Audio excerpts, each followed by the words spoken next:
And I saw one question that I see come up really often, and this can be specific to this kind of toy or not. I had a question about anal sex.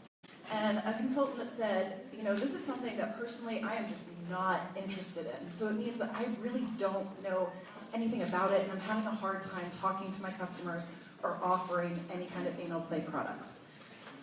What can you advise to our consultants to help them reach outside of their own personal preferences so they can best help their customers? Dr. TaMara, I know you want to say. Come on. Well, first of all, you still okay. So when it comes to any type of anal play, you definitely want to make sure that the anus is well lubricated. We've talked about lube a lot, right? Because the anus does not lubricate itself naturally, and which could cause a lot of, tearing and open up a portal of entry for bacteria and other infections to get in. So you definitely want to make sure you're using a lot of lubrication. And also, first of all, let's back up because you need to unpack your stuff. I don't talk about this at every convention. You need to unpack your stuff because, again, your clients are coming, your customers are coming to you, and you may be the first person that they talk to about sexuality. And it may bring up something that you're uncomfortable with. So first of all, you need to unpack your stuff and figure out why you're uncomfortable with it and find a way to become comfortable with it. Because if you're going to be a sexpert, a sex coach, you need to make sure you're doing your part and getting the resources that you need in order to be able to educate your guests. And not only educate your guests, but I know Dr. Rachel just kind of mentioned it a little bit, teach them skills, because education is no good without skill building, right? So I can tell you all day that a condom prevents HIV, but if I don't tell you the steps to putting on a condom, where to get the condom from, how to store the condom, then I'm really doing you a disservice. So again, it's about giving them the education, but also increasing the skills by teaching them how to, engage in anal sex. And so that may look like talking to them about lubrication, telling them about the different positions, because if you've never had anal sex before, you're not just going to ram a penis in the anus, okay? So it's about positioning. Maybe start out spooning, maybe start out with a finger, maybe start out with a toy, and just get the anus used to having something back there, because it can be a bad process. Also, you may want to talk to them about using the anal douche, or cleaning out the anus with a soapy finger, because you're back there with fecal matter. Okay, and again, you're potentially exposing yourself to bacteria. And then just really looking at, helping them unpack why they're uncomfortable with even having the conversation. Talk to them about, like, what does this bring up for you when anal sex comes to mind, and why does this come to you? And then just really take it easy. And again, when they're engaged in anal sex, if there's any pain, then they need to stop immediately, because they're going to do more damage to their body than they need to. And there's a difference between discomfort and pain. Discomfort is something that we may not be used to, but we can work through. Pain means you need to stop. That's your body's way of telling you that you need to stop before you do more damage. May I jump in? Absolutely. Please. Hi, ladies. I'm Dr. Nicole, and I'm an emergency medicine physician. And I have lots of patients ask me about anal sex. The first thing you need to understand is that if you've never done anal sex before, it can be very uncomfortable. But people actually get more uncomfortable when they try it, and the men come out, and there's shit on their penises. We're just going to keep it real. This is a safe zone. And when we talk, this is going to be a safe zone. So a lot of women need to know, if you're going to engage, you need to prepare. So that can include a laxative. It can include an enema, so you can clean yourself out. One, so that you can be more comfortable, and two, he can be more comfortable. The second thing is, if you have not had anal sex before, it can be very uncomfortable. And one of the things you can do is to make sure you lubricate, but you also need to take deep breaths and actually relax. And the more you relax, is actually the less it will hurt. And I tell patients this all the time, and they look at me. If you actually take some deep breaths, it will relax those muscles. It will be a less painful experience, which makes it more pleasurable for both of you. Thank you. And then really, what you have to keep in mind, it's going to take a few times for you to really get used to it. So what you want to do is, we call it just vasodilation, just dilating it gradually. Use your fingers as dilators. Go pinky first. After some relaxation, you go this finger, then this finger, and then the thumb. And once your partner can get the thumb in and it's comfortable, then you know it's dilated enough to really go ahead and try the anal part of it. Now, you have to keep in mind the anus and the vagina are made completely different. Right? You know, our vagina is designed to expand. We got babies that come through there. All types of stretching goes on in the vagina. The anus, which is why it's more susceptible to infection and things like that, it tears as it expands. So that's why gradually trying to expand it and making sure that it's lubricated enough, that's why that becomes so very important. You can't have enough lube there. And keep in mind, when you're choosing your lubes for anal sex, the silicone lube is going to be the best for that, because you're going to slide and glide, whereas the water-based ones kind of, get a little tacky after a while. You got to put water on them to reinvigorate them. But keep in mind, too, that the silicone is hard on your sheets. So this isn't going to be the day that you use your finest sheets, $100 plus sheets. You want to use your Target sheets for those days. So, really, it does become a science, and I find that particularly women are more comfortable with anal sex when they actually do an enema first, but instead of the oil retention enema, which can be messy in and of itself, you want to use like a saline type of enema, and you put it in there, you hold it for a few minutes, and then about 12 to 15 minutes, and then you sit on the toilet, and all of your boo-boo from the day comes out, and it's a nice cleaner pad. And I find that when you're engaged in anal sex and you don't have that little boo-boo smell there, I think that ladies tend to like it better, and men do. But keep in mind, there are some people who really like that smell. So you kind of want to know your partner and know what you're comfortable with. But that's the cool thing about anal sex, is it's like an adventure. It's like something different every day. Just keep trying it. And most people, honestly, who really give it a try and try a couple times actually really start to enjoy it. Thank you. That's so helpful. Anyone else like to add? I just always try to tell my ladies to utilize a position pillow, and that can help you really, really relax. Because a lot of times we're so tense because we're trying to, stay in this position. But if you utilize a position pillow and you have a lot of lube, you're able to relax and just learn to breathe. Learn to breathe, and if you're utilizing a position pillow, again, you can relax there, and you can kind of control the penetration that's going on back there as well. And so I just always tell people, when you're really, really tense or you're trying a new sex position, if you're not really strong in your core, introduce a sex pillow, a position pillow into your sex life. I think that is one of the best things that you can do. Thank you, Gail. Any other questions? I'm going to come out here and talk to some of our consultants so I can take some of your questions. You can either continue on this particular topic or something that you hear from your parties most often. Ashante, I'll start with you.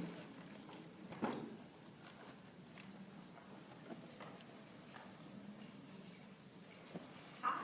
I noticed that Gail has some really interesting books out in the lobby pertaining to relationships and marriage. Would it be possible to get those added to the bedroom candy line to give for our customers? Yeah, in relationships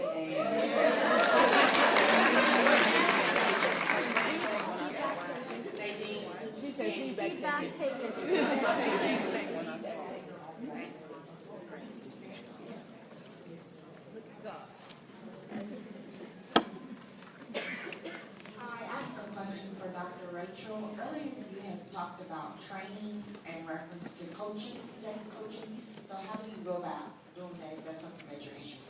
Great question. Well, there are a lot of sex coaching programs out there, and I'm developing a sex coaching program. And I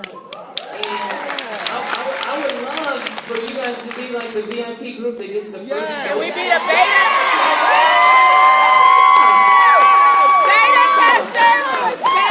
beta tester? There we go. No, that's love, because I honestly think that you guys have this whole niche that you really should be tapping into that can expand your bedroom product sales and just make you just feel even more empowered and make even more money. So I think that's what life's about, right? Empowerment. So here's the thing. Email me, right? Let's do drrach7@gmail.com. I'm not going to put the AL at the end because everybody always spells it wrong and I never get my emails. So just put drrach7@gmail.com. DRRACH7@gmail.com. What's the subject you'd like in that? Just put in the tagline, sex coach. Sex coach. Put in the tagline, I'm a sex coach. Because you all are. You just want that little extra bit of training, that certification to just make you feel like, you know, I can answer any question, I can help people with any topic, whether it's anal, whether it's oral, whether you do it or not. You know, I think it's important. You know, everyone's always like, well, I mean, you're going to be an expert. How much sex are you having? Well, I mean, are we asking the oncologists who treat cancer every day how much cancer they have? An expert is an expert. That's right. So, you know, we're working on all of that. I love it. Thanks for having me. I'm sorry, was it Dr. Rach, DR, or was it spelled out? It's DRRACH, the number 7, at gmail.com. No dot. Thank you. Appreciate it. Oh, we're coming back with some certified sex coaches next year.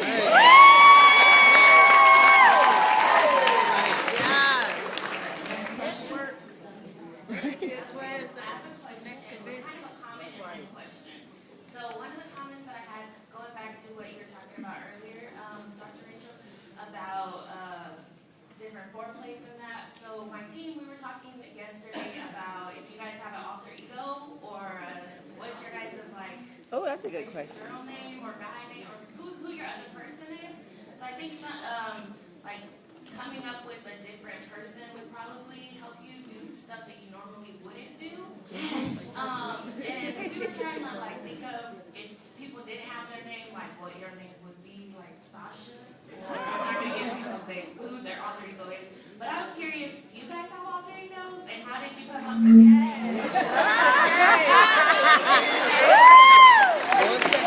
Answer that question. Absolutely. Go ahead, Gail. What's yours? What's your alter ego? That's right. Look, before. So I'm still trying to come up with my name. But for me, when I go to my government job or whatever, I always wear my bun. But I say, like, when I do my BK parties, that's my party hair. So my hair is like my thing. I'll like let it loose. But so when my hair's in a bun, I'm Brittany. But when it's down, I'm the Brittany. Mine is Ray Ray. And mine is G-spot.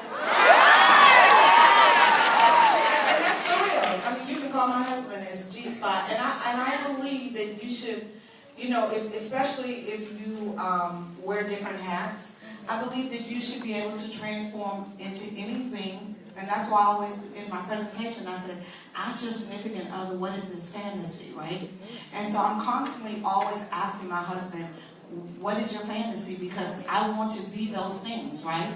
And you can become them with hair, costumes, or whatever. And that's why at my conference, we come out in costumes because I want women to see beyond just laying in the bed having sex, right? You can transform into anything. When y'all come this year, I'm going to be the Matrix. I am going to be Trinity. And I'm going to be Trinity at my house, just with a little less clothes, right? So you can be whatever you want to be. So I think it's healthy. But do you all understand that you are seeing just the tip of the iceberg? Yeah. 9 out of 10 people are not comfortable with their sexuality. Yeah. Right? You may be, we may be, but if you ask the average woman, what makes you feel good? What is your erogenous zone? What gets you wet? What gets you ready? Most women don't know that. So that is the first conversation that you can have with women that you're meeting. You know, what do you like? What turns you on? What do you look like? Most women don't even know what their vaginas look like. So, you know what? Take a minute. Get in your bed. Have some private time. This is not about your partner. This is about you first. Go in your bed, take a mirror, look at yourself. And with that mirror, touch yourself. Because you know what? You can't tell your partner what you like if you don't know what you like, right? Unfortunately, most men think they know what you like, but we know they don't know what you like. So you have to know, touch yourself, because it may surprise you. There may be things that will arouse you that you never even thought about. Once you know what you like, then you can tell somebody else what you like. And you can become comfortable in yourself first, then you can become comfortable with your partner, You can't role play with your partner if you're not comfortable role playing with yourself. So that's where all of this has to start. Once you do that, the world is your eyes. I mean, you can use all those toys. So encourage your women, encourage your men. Use these toys by yourself first. Figure out what you like. Once you figured it out, then you bring your partner in and you guys will have the best time ever.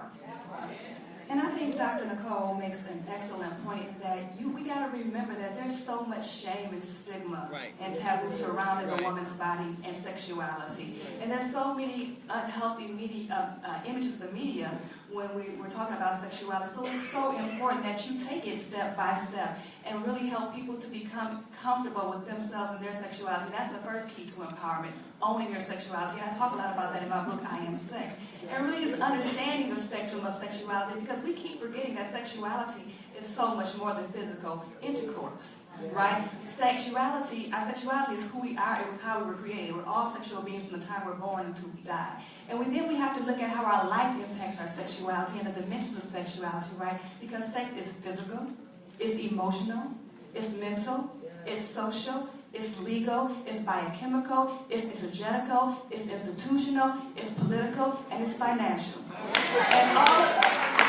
And all of these dimensions impact us on a daily basis. We carry these things with us on a daily basis. And so, of course, it's going to impact your communication with your partner. It's going to impact your experience with sexual intercourse and sexuality and becoming comfortable. So I think once we really look at sex and expand it beyond the bedroom, right, and think about how it impacts us in all areas of our lives, we start to become more empowered. We start to become more comfortable. And it starts with you as consultants, right? You have to be comfortable with who you are as a sexual being before you can share that with anybody, because if there's a barrier with you, there's going to be a barrier for your guests, and you're not going to sell that product. And someone made a good point. Okay, we got the products down. That's great, we understand that. But how do we incorporate this into our bedroom? How do we have that conversation, right, with our partner?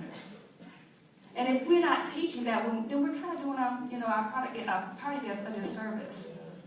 And I don't have an alter ego. I've always been a sexual being since I was 13. That's right. I've never wanted to do anything else. I don't have a sexual alter ego, do I, Marvin? No?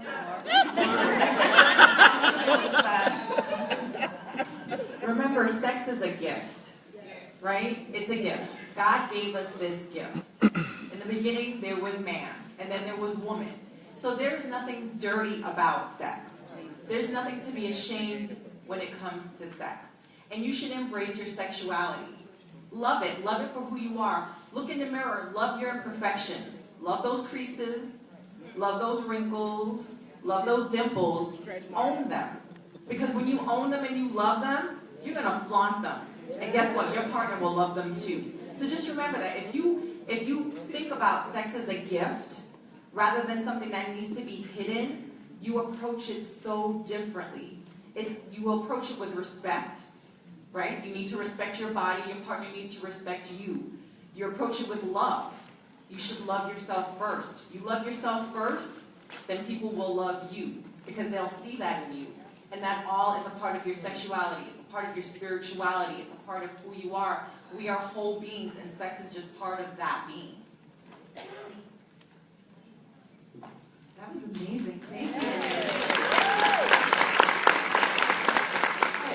Great question, Ashley. Hello, everybody. Hi, Ashley. My question for the panel is pertaining to apprehensive male partners asking about receiving anal pleasure. This is a really taboo topic, and a lot of people don't want to talk about it. And then you find yourself having male partners that are experimenting elsewhere because they're not willing to go to their female counterparts about this. So, any suggestions or icebreakers to break that mold, to have that conversation with customers? Because I've had some of my female customers ask me, well, how do I open up this topic to make sure there isn't that curiosity there? Well, I think we have to keep in mind that physiology is basic, and there are some things that are going to feel good to a person regardless of who does it to them. They can be in that mental space. And I think anal sex is one of those things. But what I don't want, and I do want to caution you, is that if there's a partner who wants to put it in your butt every time and just really has no interest in your vagina, I would say that that's the red flag, you know. It's not necessarily that the guy likes anal stimulation, because they all will. And they may not tell you, they may not let you, but just physiologically speaking, it's a pleasure zone. You know, some people will be uncomfortable with it and may not let you do it. Some people might find it painful, or, you know, I haven't prepared for that, you know, it might smell back there, so please don't. But at the end of the day, it's a tissue, it's sensitive, it's got nerve endings, and it'll be there. But I do caution you, you know, because I think as black women, we've gotten so accustomed to this concept of the down low brother, that we, honestly, anytime a guy even just, you know, moves and squirms a little way, like he almost wants you to do it, we automatically just put him in that category. And I'm not here to tell you that he's not in that category, but one thing that you can be sure of is that if that's all he's interested in, if that's his go-to moment, that is a problem. You know, and the vagina and the anus are two totally different things. Position-wise and everything else, you know, it takes a professional, someone who's really comfortable with it, to just take it just like it's a vagina, because it really does become uncomfortable. So anal sex, you got to have a safe word. You know, stop sometimes isn't enough, because stop and no is sometimes can be part of play. So you want to let your partner know ahead of time that there is a stop word, and to understand that a finger in a man's anus or another object in his anus is extremely pleasurable to him, whether he's gay or not, because of the way it's located, because of how the proximity to his prostate, and the fact that when it's in there, it's actually massaging his prostate. It's giving him a prostatic massage. So once you understand the anatomy and the physiology of it, you can get past the fact that, hell yeah, it's going to feel good. But any guy who's way more interested in your ass than your vagina, that is an extreme problem. And send it back where you found it.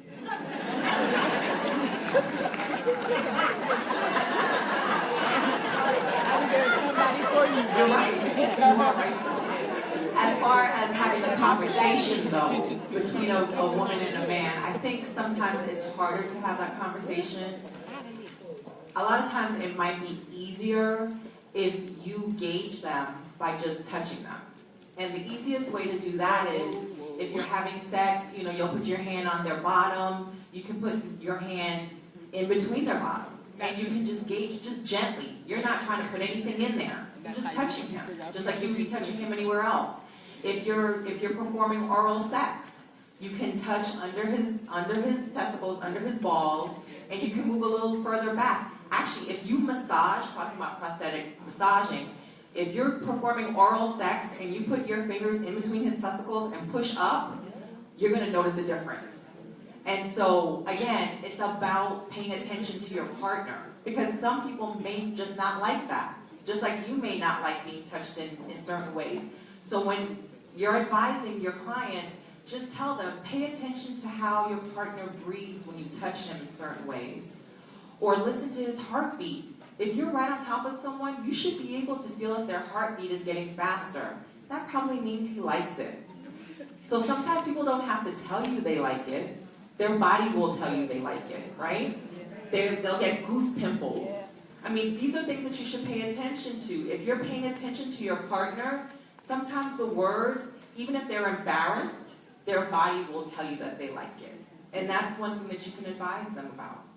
I'd just like to add a little bit to that. I think we got to keep in mind that the reason why a lot of men or people do not, especially men, don't like anal sex or any type of anal play because of the stigma that's associated with it being something that only gay men engage in. And so I think it's about unpacking that and having a conversation. And you can use your party as an example. So, hey, guess what? I went to this bedroom candy party last night, right? And one of the things we talked about was anal play. How do you feel about that? Like, what's your thoughts around that? And then kind of process why they feel the way that they feel. And then, you know, maybe invite them to try it. Okay, well, what do you think about trying it? Maybe we can start with a finger. Maybe we can start with this. Maybe we can use that. And just kind of like Dr. Nicole said, gauge their body language. I do want to caution you that sometimes when you try stuff in the midst of play, you might not get the response that you want to get, okay? And it may go left. So, I'm telling you from experience and things that I know and the clients that I work with. So I caution you to be careful, you know, because sometimes you might not get the reaction that you want if you just all of a sudden touch someone's anus, even in the midst of pleasure. So I would encourage you to use your party as a conversation. Use this convention as a way to start the conversation before you just go into it. And I would say this, that a lot of times we want to introduce sex toys, anything, into our bedrooms or without having conversations outside of the bedroom. I always tell women to have conversations outside of the bedroom. That's why I say dating is really important. Because before you introduce anything, because for most men, they think when you're introducing a sex toy, that you're trying to replace them, or he's not meeting your needs, and you don't want to crush their ego. So I always tell my people to have a conversation outside, and you can really gauge if he's into that kind of stuff or not, just by having a conversation. And if you can't have a comfortable conversation with the person that you are saying that you want to be with for a long period of time, then that's a problem. Because you should be able to talk to that person about anything. Anything. So, you know, before I throw on a wig or anything, I'm like, I'm going to be blonde tonight. Are you cool with that, right? And he'll say, yeah, bring on blonde, whatever it is, because I don't want to shock him and like, what is that? You know what I mean? Like, what are you doing? Because then that's going to make me insecure with trying to introduce something. So I always have a conversation. Because you never want your partner to feel like you're replacing them with something else. Or I want to, do anal now because you're not stimulating me, in my vagina. Any of those kind of things, because you got to realize that they are thinking people and they have, ego problems and those kind of things as well. So just make sure that you tell your clients to have conversations before they introduce any of these things. And also you want to talk to them, because a lot of our customers are going to be single, right? And they're looking for Mr. Right. They maybe not in a relationship with anybody at this time. So you want to make sure that they're having these conversations in person. Text messaging is too easy to lie. It's too easy to rattle off a response. You want to actually be making eye contact with someone and figure it out, because honestly, we don't live in the most honest world right now, so people will lie. And you want to encourage your singles to have these conversations in person, not text message, but to actually dialogue, because anal sex and sexual preference and sexuality are conversations that need to be had. You want to know who you're dealing with. Are you comfortable dating someone who's bisexual? Have you ever had anal sex with a gentleman before? Have you ever had anal sex, period? These are all conversations that when you want to get to know somebody, but you want to get to know them in person. So when you're talking to your single people, make sure you're reiterating that, and make sure you're reiterating that anal sex needs to be done with condoms. And that is the unsafest form of sexual activity that you can have unprotected with someone that you don't know their HIV status. So you also, as you're educating, you want to be beacons of safer sex, and you want to keep in mind that the majority, not the majority, but a lot of people that you're talking to aren't going to be coupled and booed up yet with someone that they trust, that they've been with for years. And jumping on that, it's not just anal sex. We still have to emphasize condoms with vaginal sex, because unfortunately the highest rate of new HIV cases are in young women of color under the age of 44. So this is going to be your target group for the majority of you. So you have to keep this in mind, because part of our responsibility is making sure that we keep our clients safe the best we can, and that comes through education. Well, thank you, ladies. And it seems like we have this theme of communication, whether it's with our partners or with our customers. It's so vital in our business. We have another question for you. Hi, my name is Lisa. I'm with Team Innovate. And I was just wondering how important is sexual health as it relates to our overall health? Okay, I'm going to jump in on that one. We did a podcast just last month about this with Bedroom Kandi, and there are so many medical reasons why you should be having sex. So for women, one of the first things is your pelvic floor muscles get stronger. So every time you're having sex, and if you're having an orgasm and you feel that contraction, those are your pelvic wall muscles. That actually helps your core. It helps you appear slimmer because you're working those muscles, but it also helps with incontinence. So for those of us who've had multiple children, or have just gotten, as we mature in age, if you laugh a little hard or jump a little hard, sometimes a little urine will come out.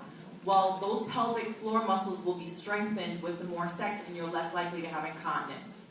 For men, multiple studies. The studies feel like they come out every week. The more times a man ejaculates in the month is the less likely he is to develop prostate cancer. People who have more sex have lower blood pressure. Sex is a form of exercise. It is cardiovascular exercise. It's good for your heart. People who have sex sleep better because your brain releases certain hormones which make you sleep better. That same brain releases more hormones that make you feel happier, which is why you always say, oh yeah, she needs to go have some, she's miserable. That's real. That's real.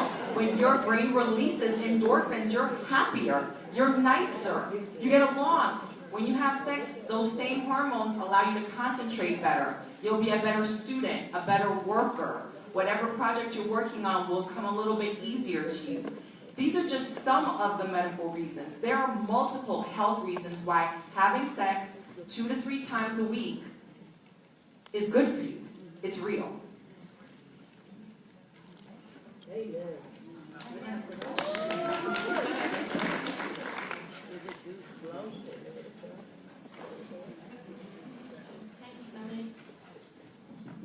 Okay, my question is, I've been at parties and I've been in mid-presentation, and once, I'm from Mississippi, so I was in the Delta once, and a young lady, I was telling them how much I love the pheromone products, and also the Wagga Wagga, and one young lady said, oh, you must be a nympho. And I was so offended, but I was quick on my feet. And I said, well, if it was a nympho who was attending this party, they would definitely be offended right now. And this is a safe space, a non-judgmental space. And you've offended everybody, basically. So, young lady, I was able to take that distraction and go back into the party, and everybody seemed to have a good time, and then when I looked up, young lady had left. So I wanted to know, how can we keep those people who are closed off, who are like, this is, I'm just here because my sister invited me, whatever they're there for. You pass around the products and they're like, they're frowning up and they're just closed off. How can we really empower those women and really get through their barriers? You guys said a lot of stuff at the beginning about, really empowering the women who are open and want to know how to please their partner and themselves. I have asked women, well, how do you pamper yourself? They say your nails, their hair, but they never say their vagina at all. But how can we empower those women who are just like,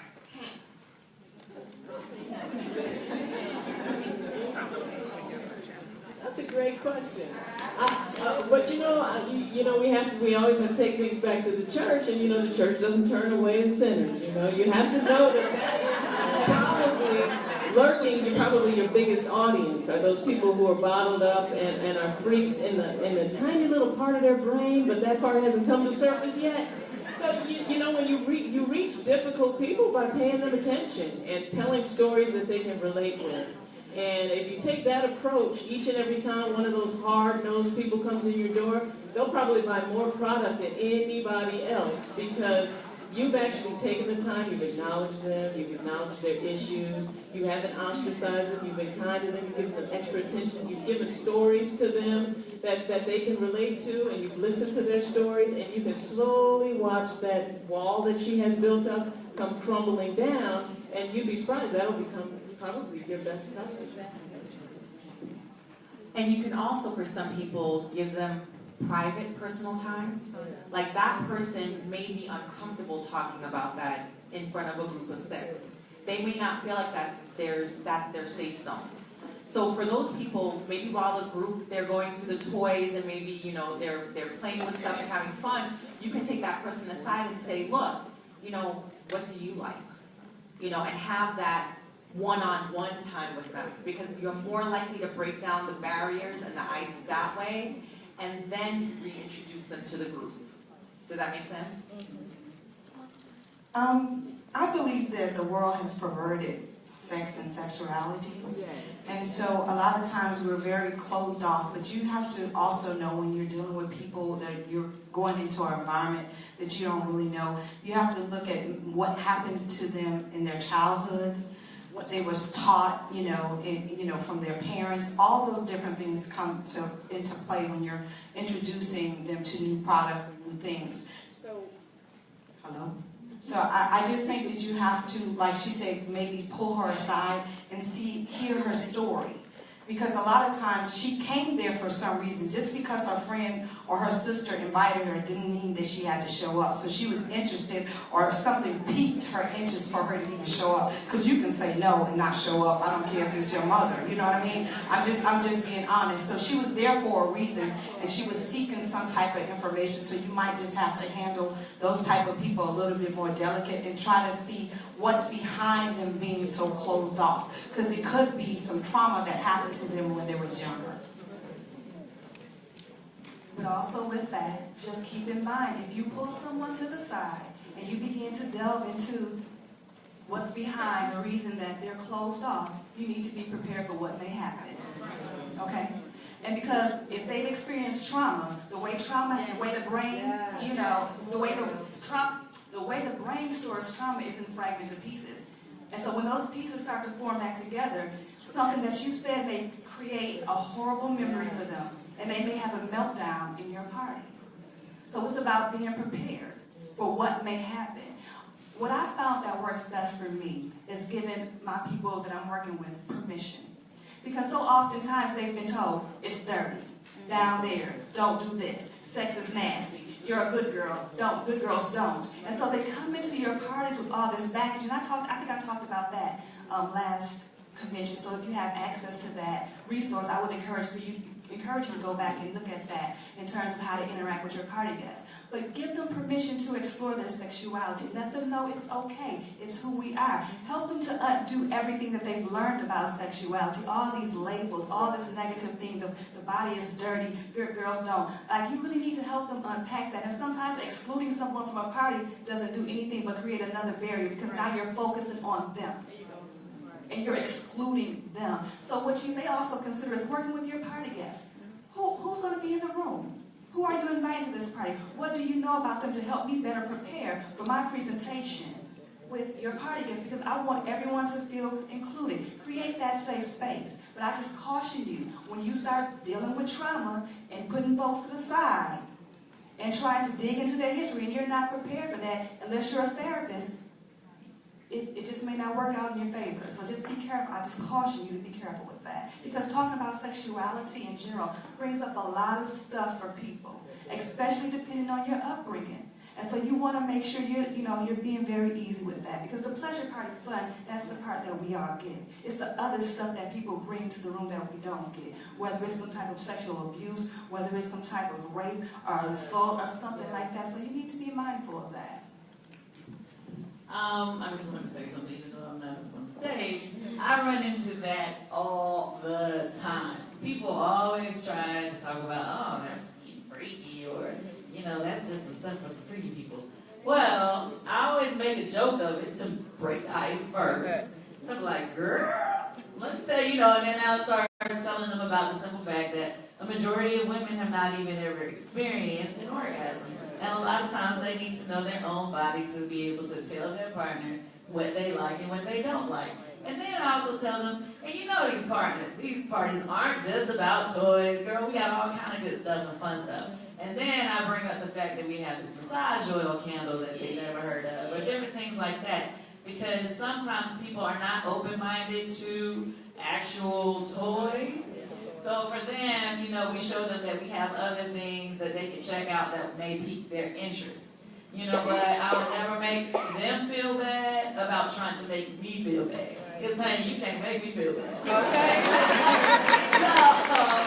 so, or either I'll just make a joke and be like, girl, yes, I am a freak. Maybe you should try it. So it's just, you just say things, and then it makes the whole party laugh.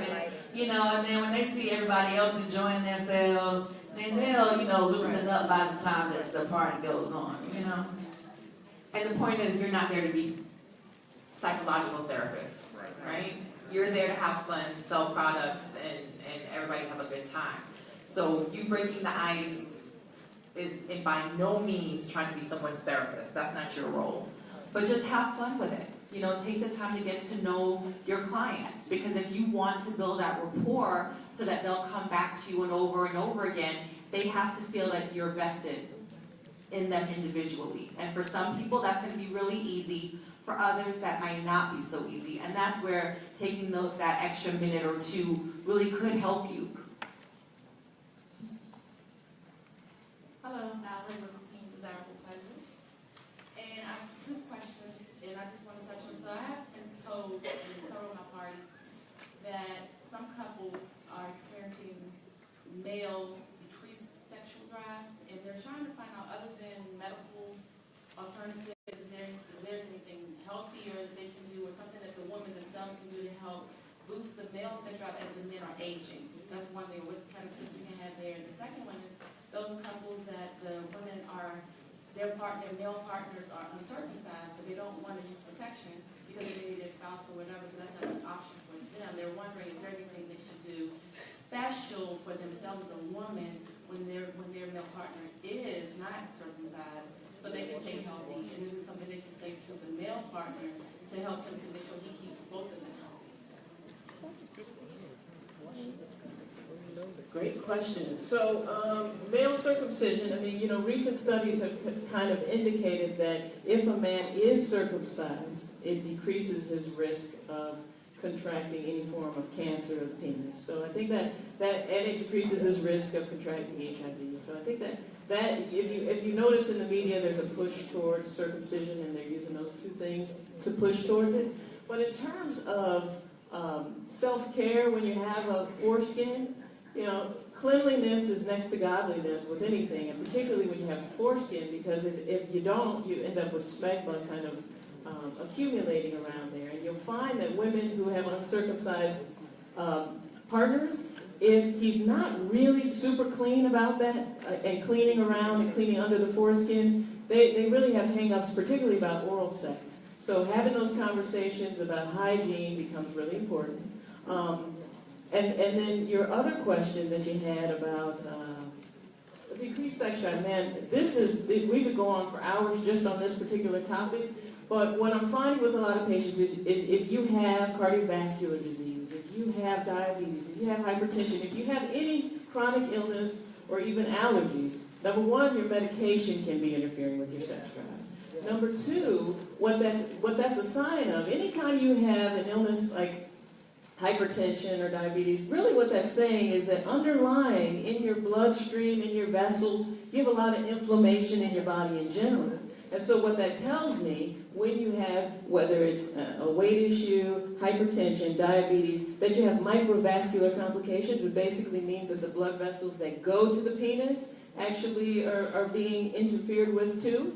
And so you would be surprised at just little things like changing a person's diet and getting them on a healthy exercise regimen, a diet that's clean of unprocessed foods and really kind of leaning towards organic and filtered water. You'd be surprised at just how within a matter of weeks a person's sex drive can change and their ability to get stronger and harder erections. So that's just a small piece of it, exercise and diet, even just that small thing. But you know, if they go into a health food store and they want something natural, yohimbe kind of is like nature's Viagra.